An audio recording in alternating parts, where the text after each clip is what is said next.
Bai, egunon, lehenengo eta behin eskerrik asko zuen gonbidapean gaitxik, eta,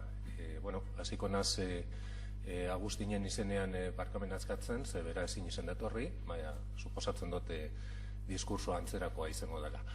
Bien, hay un dato que no figura en mi currículum de manera relevante, y es, yo nací en Guernica, soy hijo,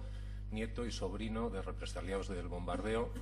Y al contrario que lo que contaba Unai, en mi caso Ama, desde los 3 años, desde que tengo uso de razón, me ha dado absolutamente todos los detalles de lo que fue vivir el bombardeo con 12 años y con todo tipo de muestras de lo que sucedió, hasta tal punto que incluso cuando voy con visitantes hoy en día al Museo de la Paz de Guernica, me es imposible permanecer en la sala que recrea ese momento y escuchar las sirenas. Aún así, no voy a cometer el error de hablar de una memoria concreta, de la memoria concreta de la represión franquista, porque no es mi campo de actuación y espero que se me disculpe por quizá utilizar conceptos un poco más genéricos, pero que yo creo que pueden entrar a formar parte de una reflexión no tan especializada, no tan centrada, pero sí más amplia.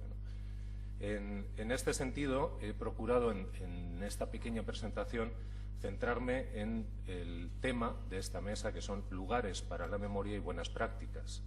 En principio, hablar como arquitecto y como urbanista especializado en el patrimonio y en la memoria, de lo que serían esos lugares o de lo que convendría que fueran esos lugares o de lo que deberíamos reflexionar sobre esos lugares. Teniendo en cuenta que el patrimonio construido es al final un desafío a nuestro olvido, a la entropía y a la acción disolvente que el tiempo ejerce, pero sin caer en una excesiva, significación de lugares de memoria como unidades significativas de orden material o ideal, en el que se centra el simbolismo de todo aquello que queremos representar con ellos. Me explico. En el ámbito de trabajo nuestro y el ámbito de trabajo donde integramos estos lugares de memoria son los paisajes. Paisajes en los que no solamente debe haber lugar para el recuerdo, sino lugar para construir desde ese recuerdo, y paisajes como potenciales integradores de patrimonios fragmentados. En ese sentido, esos lugares deben ser también, en cierto modo, ese espace vécu, un espacio vivido que no solamente se limita a marcar un poco el ámbito donde desarrollamos la vida cotidiana, sino a cargar esa vida cotidiana de algunos referentes, de algunos instrumentos para interpretar nuestro pasado y de algunas claves para entender de dónde venimos. En mi caso, por ejemplo, entender por qué un pueblo como Guernica se ha desarrollado como se ha desarrollado, ha estado marcado como ha estado marcado, y por qué algunos todavía tenemos dentro ese dolor, pero sin embargo tenemos más ganas que nunca de construir hacia el exterior. En ese sentido, es muy difícil delimitar, es muy difícil decir físicamente dónde está esa memoria. Nosotros lo intentamos en nuestro grupo de investigación en 2 aspectos. Por una parte, buscando una zonificación conceptual, entendiendo esa memoria como parte fundamental del paisaje, pero por otra parte, buscando también una zonificación física, poniendo en relación esos lugares de los que esta mañana se ha hablado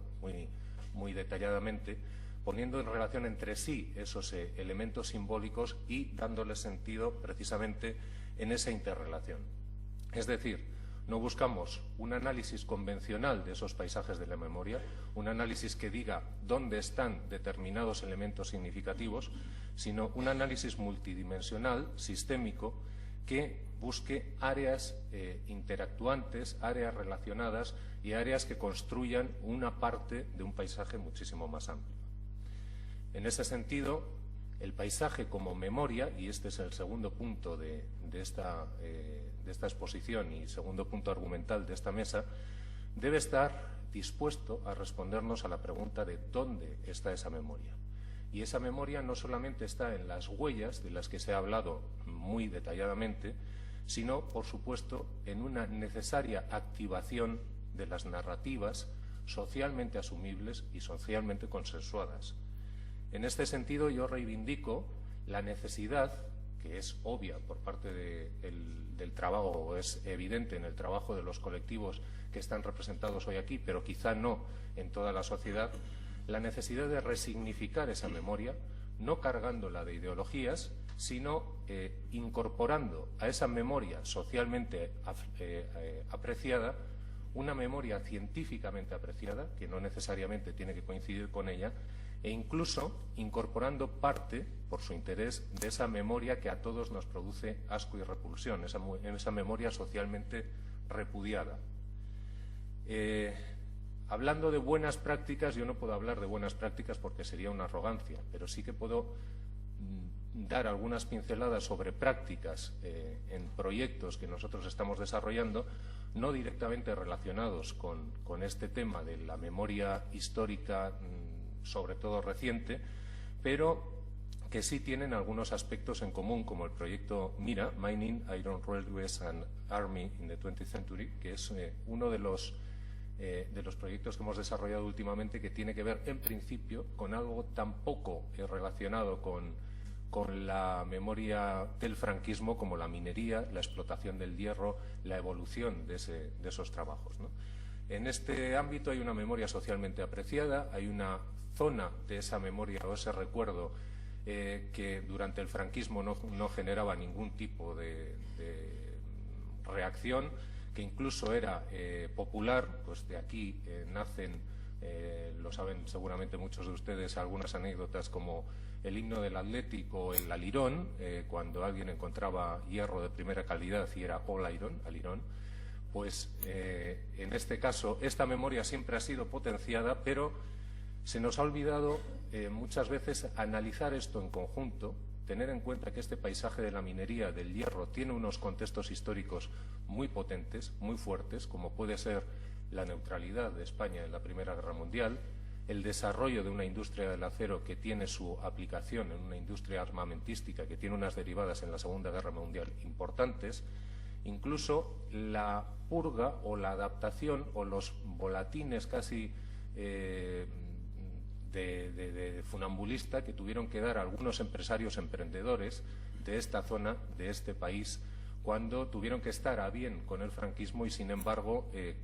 tapar o tratar de compensar un pasado que nada tenía que ver con ese franquismo. Pero al final, el resultado de todo esto, y es un poco el objetivo de estas dos líneas que quiero marcar, es que un paisaje como el que existía en el Abra de la ría del Nervión, en la desembocadura del Gobelas, se ha convertido hoy en día en un paisaje europeo desarrollado de primer orden, como es todo el paisaje del superpuerto, como es un paisaje integrado en el Gran Bilbao, como es precisamente la fachada de lo que nosotros contamos a quienes vienen por mar a visitarnos. Eso no quiere decir que en ese paisaje debamos obviar algunas cosas que nos duelen, como estas pintadas de Franco, Franco, Franco, Arriba España y demás que figuran en las galerías de Punta Begoña. Debemos, incluso a mi juicio y al juicio de los que estamos investigando este tema, mantener esas pintadas, porque al fin y al cabo lo que están haciendo no es un monumento de ensalzamiento al franquismo, a pesar de lo que parezca, sino un mecanismo de defensa de quien habitaba en esa casa, que no era en absoluto franquista, sino antes al contrario, y que tuvo que ceder esos locales y esos espacios para el auxilio social, para obras relacionadas con el movimiento, para evitar ser represaliado y ser fusilado. Esto debiera recordarse, y debiera recordarse lo que se vivió no solamente, evidentemente, durante la contienda, sino durante muchísimos años en los que muchas familias, como la de este empresario, fueron sometidas a una forma de vida y una forma de subsistencia extrema. Bien, en esta práctica yo me quedo, sin embargo, con lo que resulta de toda esta experiencia dura, de toda esta experiencia traumática, que es el sentimiento de anclaje que nos queda. Si hoy estamos todos sentados aquí es porque, en cierto modo, todos compartimos un deseo de reacción ante ese pasado, y ese deseo de reacción precisamente es el que construye nuestro futuro. Tenemos ganas de vivir en nuestro país. Eso es ya una clave de desarrollo económico, es una clave de desarrollo social para el futuro. Tenemos un sentimiento de anclaje potente. Acabo de volver hace 2 días de Uruguay, un país que me es muy querido y en el que la mayoría de la gente que conocemos se declara descendiente de vascos con orgullo. Incluso me venía hoy, hace 2 días, alguien diciéndome, no, mi apellido es Abadí, es plenamente vasco, ¿verdad? Y le tuve que decir, pues sí, Abadí es vasco, ¿qué le vamos a hacer, no? Pero en este sentido a nosotros se nos identifica como un pueblo que ha sufrido, que ha tenido que emigrar, que ha pasado unas penurias muy potentes y que aún así ha reaccionado con dureza y con fervor. Lo que no debemos hacer es perder esa identidad. Traigo un ejemplo que nada tiene que ver con el franquismo, de otro país que también acabo de visitar, de Perú, donde la tradición, la identificación con lo que fue su pasado se está diluyendo en una universalización y una mundialización malentendida, y sobre todo tenemos que pensar en innovar, en planear, en construir de cara al futuro sin quedarnos en solamente el dolor que nos ha provocado ese pasado y construyendo a partir de ese dolor. Eskerrik asko.